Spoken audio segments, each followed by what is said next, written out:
Hello friends, welcome you all. आज मैं आपके लिए जो वीडियो लेके आ रहा हूँ, देखिए बात करेंगे रेलवे सेक्टर के इस जबरदस्त स्टॉक की। मैं कहूँगा आईआरसीटीसी को साइड में रखो, लेकिन इस रेलवे स्टॉक को देखो। मौका इन्वेस्टमेंट का है या नहीं है, आप खुद देखिए और समझिए और डिटेल में समझने की कोशिश करेंगे। और आगे बढ़ने से पहले मैं आपको बता दूं, अगर आपने अब तक चैनल को सब्सक्राइब नहीं किया तो जल्दी से सब्सक्राइब कर ले, बेल आइकन को प्रेस कर ले, जिससे आपको नोटिफिकेशन आती रहेगी। और प्राइस एक्शन अगर आपको सीखना है तो फिर आप मेंबरशिप भी ज्वाइन कर सकते हो। और यहाँ पे आईआरसीटीसी बहुत ही जबरदस्त यूनिक शेयर, नो डाउट। लेकिन यहाँ पे जिस स्टॉक की हम बात कर रहे हैं वो रेलवे सेक्टर का ही स्टॉक है, जिसका नाम है RailTel corporation of India. RailTel यानी कि रेलवे स्टेशन पे जितनी भी ब्रॉडबैंड वीपीएन सर्विसेज, रेलटेल बहुत इंपॉर्टेंट ये स्टॉक आ जाता है। और यहाँ पे 5000 स्टेशन पे रेलटेल का नेटवर्क पास होता है। और इंडिया का रेलवे नेटवर्क एवरीबडी नो कि भाई कितना बड़ा इंडिया का रेलवे नेटवर्क है। तो nation wide broadband, telecom, multimedia network और ट्रेन के कंट्रोल ऑपरेशन को मॉडर्नाइज करने की जब बात आती है तो वहाँ पे सामने निकल के आता है रेलटेल। हम क्यों आपके लिए स्टॉक लेके आए हैं और उसकी भी बात करेंगे। फिलहाल जरा फंडामेंटल देखिए, अभी रिसेंटली इसका आईपीओ आया था। और अगर मैं मार्केट कैपिटलाइजेशन देखूँ रेलटेल के स्टॉक की तो देख सकते हो आप 4633 करोड़ का, 42 करोड़ का डेट, ना के बराबर नेग्लिजिबल डेट, पी रेशियो 24 के आसपास यहाँ पे है। करंट प्राइस 144, मतलब आईपीओ पे जिस प्राइस पे ये मिल रहा था उसके हिसाब से कितना प्राइस है रेलटेल का, 93 94 के आसपास मिला। लेकिन उसके बाद अगर देख सकते हो यहाँ पे कितना गुना ये सब्सक्राइब हुआ था, जबरदस्त सब्सक्रिप्शन देखिए, 42 टाइम्स ये टोटल सब्सक्राइब हुआ था।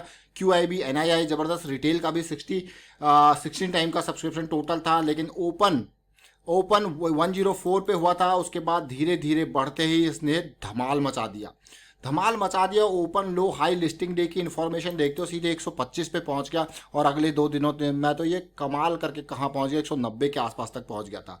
बट अभी हम ये स्टॉक आपके लिए क्यों लेके आए हैं, कुछ इन्फॉर्मेशन देखते हैं इंपॉर्टेंट। इसमें बड़े निवेशकों की हिस्सेदारी, अगर यहाँ पे देखो निपॉन इंडिया लाइफ इंश्योरेंस, देखिए कितना है, ऑलमोस्ट कितने शेयर्स हैं इनके पास, 70 लाख शेयर्स।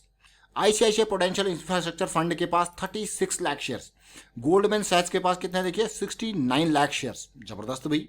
और अब मैं आपको इस स्टॉक की और डिटेल पे लेके चलूंगा। रेलवे स्टॉक की जब भी बात आती है, देखिए रेलवे सेक्टर के कौन से स्टॉक्स हैं, आईआरसीटीसी, आरवीएनएल, राइट्स और कौन सा स्टॉक है रेलवे सेक्टर का। अब आप कहोगे यार ये तो 4 थे, और ये रेलटेल और एक हमारे पास आया है और एक आईआरसीओएन है। देखिए अब रेलटेल कॉर्पोरेशन को हम डिटेल में समझते हैं क्यों आपके लिए इस स्टॉक का वीडियो आज की डेट में आया।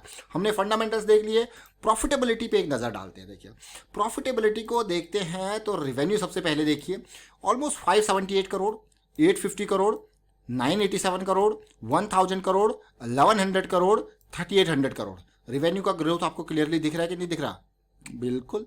प्रॉफिटेबिलिटी को देखिए, 103, 130, 158, यहाँ पे थोड़ा सा डिप मुझे देखने को मिल रहा है, उसके बाद फिर से ये बढ़ने लग गया है। तो भाई प्रॉफिटेबिलिटी भी है, रेवेन्यू भी ग्रो कर रहा है, तो मतलब अच्छा शेयर लग रहा है फंडामेंटली तो। लेकिन इसके लिए नहीं स्टॉक हमारी रडार में क्यों आया है वो आप समझ जरूर गए होंगे। जैसे कि मैंने आपको बताया कि जब ये आईपीओ में 93 94 के आसपास लोगों को मिला था, उसके बाद 3 से 4 दिन के अंदर इसने बहुत ही खतरनाक तरीके से उछाल दिया और सीधे 190 पे पहुंच गया। मतलब जिस प्राइस पे आपको मिला था उसके डबल लिस्टिंग के चौथे दिन में। देखिए ये लिस्टिंग का फर्स्ट, सेकंड, थर्ड और फोर्थ। अब जब आप खुद सोचो, जब प्राइस इतना अप्रिशिएट हो जाएगा तो उसके बाद स्टॉक को नीचे आना ही पड़ता है। तो यहाँ पे उन लोगों ने बुक कर लिया होगा धीरे धीरे करके, लेकिन वापस जो ये इम्बैलेंस क्रिएट किया गया प्राइस में, उसके बाद वापस आया ये स्टॉक जमीन पे। और वो जमीन की हकीकत क्या है, 110 के आसपास। यानी कि जो ये आप देख पा रहे हो यहाँ पे, जो ये ओपनिंग प्राइस था स्टार्टिंग का, वहीं पे स्टॉक आया। जब ये ओपनिंग प्राइस स्टार्टिंग पे आया तो फिर से माल उठाया गया, देख रहे हो आप क्लियरली। और फिर स्टार्ट होता है इस स्टॉक में ट्रेंड बदलना। क्या ये high, higher low, higher low, higher high, higher high, और ये क्या बना आपका हायर लो। इसीलिए ये स्टॉक बुलिश क्रॉस डेली पे बना। मैं आपके लिए क्यों लेके आया हूँ, क्योंकि मुझे जो पिछली इम्पल्स दिखी थी ना, पिछली इम्पल्स, ऑल्दो ये मैं कहूँगा देखिए first correction, second correction and third correction, लेकिन इस करेक्शन को अगर मैं देखूँ तो एक मीनिंगफुल करेक्शन लग रही है। जरूर 20 ईएमए का सपोर्ट इसने लिया है। अगर मैं इम्पल्स वाइज इसको देखूं, देखिए मैंने आपको क्लियरली बताया कि भैया ये करेक्शन की डेप्थ कैसे नापते हैं, कि कितनी दूर तक ये करेक्शन गई है, ये रिट्रेसमेंट गई है, इसकी डेप्थ नापने का सिंपल सा ये फिबोनाची का टूल हम यूज करते हैं और ये जीरोधा काइट पे अवेलेबल है। और जीरोधा काइट का मैं यहाँ पे ट्रेडिंग व्यू वाला जो है चार्ट यूज कर रहा हूँ। क्लियरली इस चीज को समझे, trading view on Zerodha kite, क्योंकि वहां पे चार्ट लिंक भी अवेलेबल है, चार्ट क्यू भी अवेलेबल है। और ये आपका क्या हो गया, मैं कहूँगा ट्रेडिंग व्यू का। अब इस इम्पल्स का ये हाई पॉइंट है और ये बॉटम पॉइंट है, इसका ऑलमोस्ट ये करेक्शन आया है 62%। तो 62% बिल्कुल मैं कहूँगा डिस्काउंटेड प्राइस। देखिए 50% आपका क्या हो गया, इक्विलिब्रियम, इसमें थोड़ा सा मैं आप कहोगे यार थोड़ा ऊपर ही है प्राइस, लेकिन 62% देखिए डिस्काउंटेड प्राइस। और उसके बाद खरीदारी जरूर हुई है, जिसने प्राइस को ऊपर धकेला है वो आपने फ्राइडे को देखा था, पूरी मार्केट में यही सिचुएशन थी। बट अब आप कहोगे इसको अभी खरीद लेना चाहिए, जरा देखते हैं, जरा समझते हैं ये करेक्शन जो आई है, इंपॉर्टेंट क्या है इसका रिजॉल्व होना। क्या है, रिजॉल्व होना सबसे इंपॉर्टेंट बात। करेक्शंस तो आएगी, उसको आपको बस ऑब्जर्व करना है, रिजॉल्व होने को देखना है। ये देखिए जैसे कि इसी करेक्शन की मैं बात करूंगा, कैसे ये रिजॉल्व हुई, छोटे टाइम फ्रेम पे जाएंगे, इस करेक्शन को देखेंगे कैसे रिजॉल्व हुई, छोटे टाइम फ्रेम पे जाएंगे, और इस करेक्शन को भी देखने के लिए छोटे टाइम फ्रेम पे जाएंगे। और अभी के हिसाब से हमारा छोटा टाइम फ्रेम क्या है, आवरली चार्ट। अब आवरली चार्ट पे चलते हैं, देखते हैं कैसी सिचुएशन है, क्योंकि इसमें ज़्यादा मैं कहूँगा प्राइस तो मूवमेंट हुआ नहीं है। और हल्का प्राइस मीन्स ये है कि जब से ज़्यादा टाइम हमारे पास नहीं है जो हम वीकली और मंथली चार्ट्स को देखें, तो सबसे पहले इस करेक्शन रिजोल्यूशन को देखेंगे और समझने की कोशिश करेंगे। अगर आप तसल्ली से देखो ये एरिया, ये ब्रेकआउट का एरिया, आप अगर देखो इसमें क्या हुआ, कैसे ये रिजॉल्व हुई, सिंपल हाई बनाया, हायर लो बनाया, फिर से तेजी। और इस एरिया को अगर मैं कहूं जब ये तेजी पार हुआ तो वापस इसी एरिया के आसपास इसने फिर से सपोर्ट लेने की कोशिश करी है। देखिए क्लियरली इस एरिया में और यहाँ पे। और उसके बाद इस करेक्शन रिजोल्यूशन को देखिए, आप ये लाइन ड्रॉ कर लीजिए, बिल्कुल ट्रेंड लाइन हाई पॉइंट को टच करते हुए, और वापसी जब हुई है डबल क्या बना है, बॉटम, डबल बॉटम के साथ हाई, ये देखिए ये तेजी। और फिर इस ब्रेकआउट के लिए आपके छोटे छोटे आपको ये कंसोलिडेशन देखने को मिल रहे हैं, और ब्रेकआउट के बाद काइंड ऑफ पुल बैक भी यहाँ पे देखने को मिल रहा है। और उसके बाद देखिए फिर से एक आवरली में जो ट्रेंड सेटअप हुआ है, देख रहे हो ना क्लियरली, आवरली में जो ट्रेंड सेटअप हुआ है बहुत ही उम्दा ट्रेंड। फिर अब देखिए, अब आप समझिए, देखिए जब इतनी स्पीड आई कि 124 के लेवल से ये सीधे 164 के लेवल पे चला गया, तो उसी हिसाब से आपकी करेक्शन भी बनी है।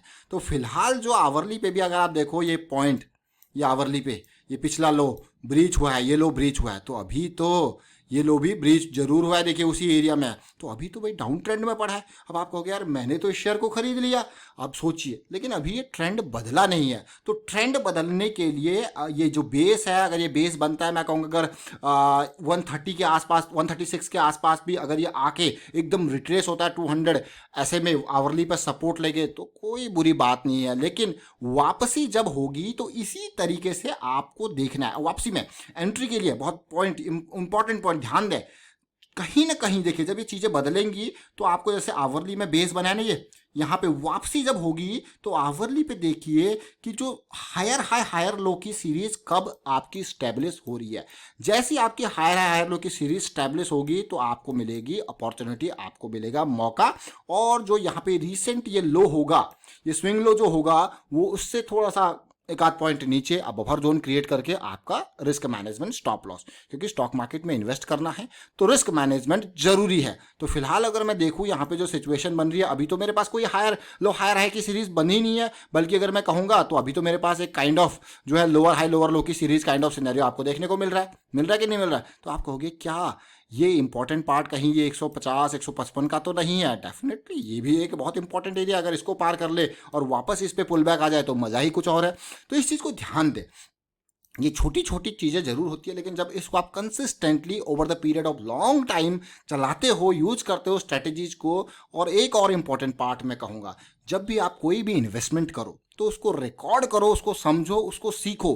क्योंकि जब आप इन्वेस्टमेंट करते हो, अपनी एक एनालिसिस करके एक स्ट्रैटेजी बनाते हो, जब तक आप उसको मॉनिटर नहीं करोगे कि क्या क्यों आपने खरीदा था, उस टाइम पे क्या सिचुएशन थी, कितना आपका स्टॉप लॉस है, मैं ये कहूँगा मान लो कि आपका स्टॉप लॉस हिट हो गया, तो उससे सीखोगे कैसे? उससे सीखोगे तभी जब आप उसका रेट्रोस्पेक्शन करोगे, what went wrong, what went well, यानी कि root cause analysis kind of thing, very important. Root cause कि क्या रूट कॉज, अच्छी चीज निकली तो उसमें भी आप, अगर वो ट्रेड आपकी बहुत अच्छी चली गई तो यू विल थिंक कि ऐसी ट्रेड मेरी रिपीट हो जिसमें मुझे बहुत बढ़िया प्रॉफिट हुआ है, तो आप उसी तरीके से उसको समझोगे, अंडरस्टैंड करोगे कि कहीं पे अगर बुरा जाता है तब भी इंपॉर्टेंट पार्ट लर्निंग का जो आपको मिलेगा, अच्छा जाता है तो आपको प्रॉफिट तो मिला ही मिला, लेकिन उससे आपको लर्निंग और मिलेगी। तो फिलहाल वाइंड अप करता हूँ वीडियो को, उम्मीद करता हूँ वीडियो आपको अच्छा लगा होगा। अच्छा लगा तो शेयर जरूर कीजिए, लाइक कीजिए, चैनल सब्सक्राइब नहीं किया तो जल्दी से सब्सक्राइब कर ले और बेल आइकन को प्रेस कर ले जिससे आपको नोटिफिकेशन आती रहेगी। And thank you for watching the video.